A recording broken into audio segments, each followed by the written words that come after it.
one that really should be absolutely accurate to a real human eye. So let's go ahead in here and start working on the shape.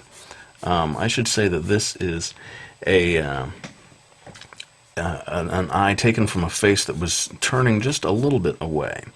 And as such, it creates a sort of interesting eye shape. I'm leaving just a little bit of a gap here, and this has to do with photorealism. You know, you don't end up with lines in real life. A lot of times there's just a blending of tones between one space and another. So for me to sit here and do an absolutely hard bold black line around this eye would not be photorealist. And I should warn you right now that there's going to be a lot of time lapse in this video, just because photorealism takes time, and if I did line by line and showed every line that I drew, this video would go on for an hour or something like that. So you're going to see me zip through a lot of things. But I thought I'd at least try to do this first part real time and give you some tips. So this is the absolute sort of outside shape of the skin surrounding the eye, and over here I'm going to start to put in the tear duct. And you know, it should be said that every eye is different, and so this, you know, this is comes from one photo that I studied pretty intensely. I'm sure different people have different shaped tear ducts and so forth. But one thing that I noticed that sort of surprised me was to what degree this line is coming down and sort of hooking down here. That's not the way I imagined, and that's the thing about drawing from life that helps you become a better artist, is you stop drawing the things the way you imagined them to be, and you draw them the way they really are. Your mind can play tricks on you. You sort of, if you try to draw your memory of what you think something looks like, it ends up being quite different from what it really is. So we have the shape of the eye, and now I'm going to get into the iris itself. And this is pretty crucial in terms of drawing a relaxed eye, is getting the top part of the iris sufficiently covered by the upper eyelid. If you are seeing the entire iris, you've got a very bugged out, shocked looking eye. And so anytime you're drawing the eyes of a character in a comic book or whatever, you're going to pay real close attention to what degree this upper edge of the iris is covered by the upper eyelid. The more it is covered, the more relaxed the person looks. The less it is covered, the more bugged out the eye is going to appear. And in this particular photo that I studied, the bottom of the iris, there was just a tiny bit of a gap between the bottom of the iris and the bottom eyelid. Just going to indicate now the pupil, and depending on what photo you look at, you may see slightly different sizes here, you know, dilated pupils and so forth. But it seems that in a relaxed, typical eye, it looks like it's considerably less than a third of the distance across, going in from the outside edge of the iris. I'm going to now get the an indication of the upper eyelid fold. And this, you're going to see a lot of variety from one eye to another, different people having heavier eyelids and so forth. But one interesting little thing over here is with this line comes across here, and there's sort of a second line, and I've seen this even in manga drawings. People actually will capture the accuracy of this, that there's a second line created by the fold of flesh as it tucks in under the upper part of the eye. Now, one of the things that I got kind of wrong in this last video that was supposedly realistic was the eyelashes, and I'm going to try to make up for that this time. But again, I'm going to have to kick it into time-lapse to keep this video from going on forever. So I'm going to do this eyelash stuff in time-lapse, but I'm going to come back and explain a little bit about what I did.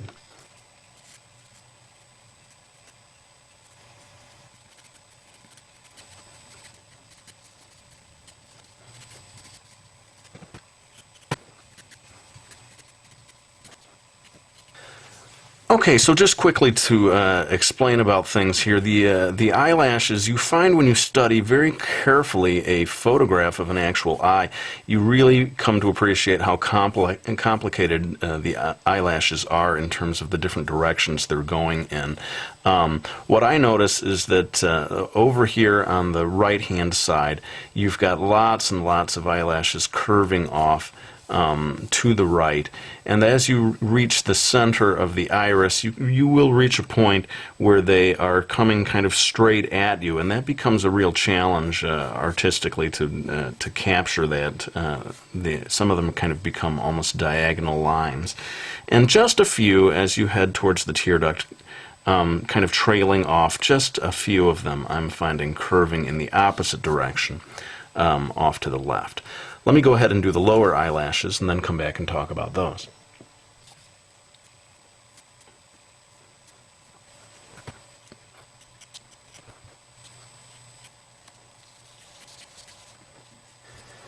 Okay, so when you get down to the lower eyelashes, accuracy really pays off, and you begin to see how delicate they really are. If you get a nice, good, clear photograph, you can really see each individual eyelash.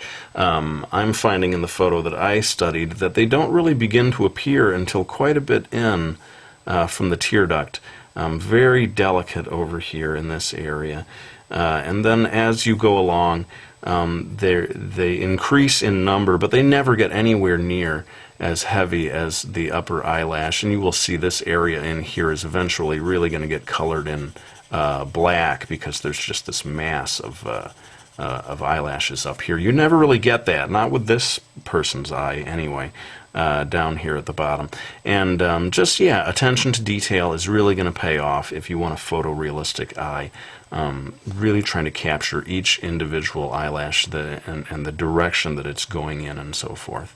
And so much of learning how to draw realistically is learning how to see accurately. Not drawing what you think an eye looks like, but actually studying it super closely and only drawing what is really there.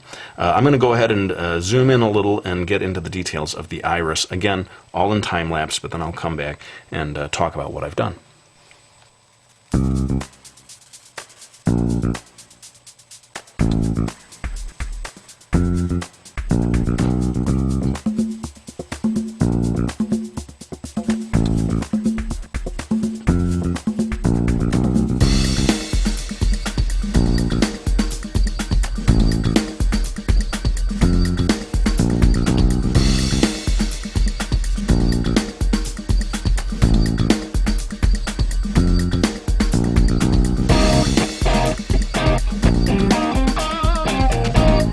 Alright, well, you can see how much time I put into slowly building this up, starting light and gradually building darker. I'm probably even going to continue adding more to this by the time I'm done with the drawing, but hopefully you get a sense of how important it is just to put the time in and train your eye on exactly what you see in your source photograph, no matter how odd it may look to you, try to render it into your drawing.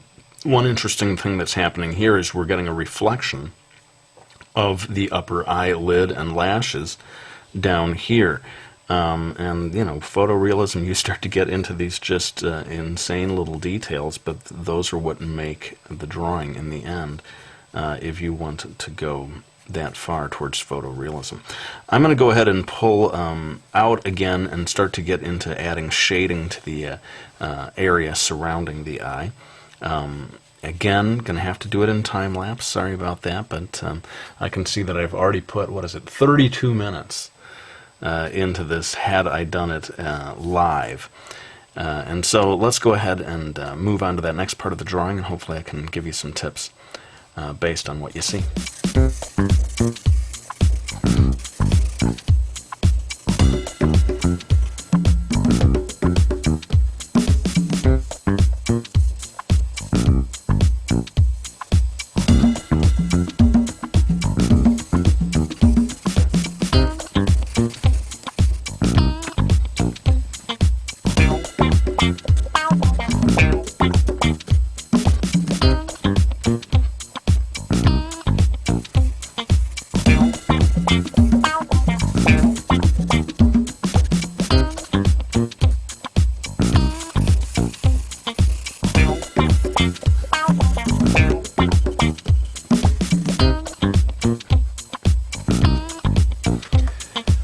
Alright, well, we're in the final stretch here, and the truth is, if I really wanted to go photorealist on this, I can keep going another hour.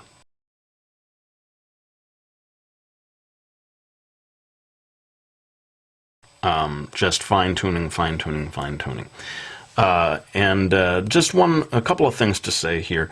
One technique here that I was using, and the pencil here is a Dixon Ticonderoga.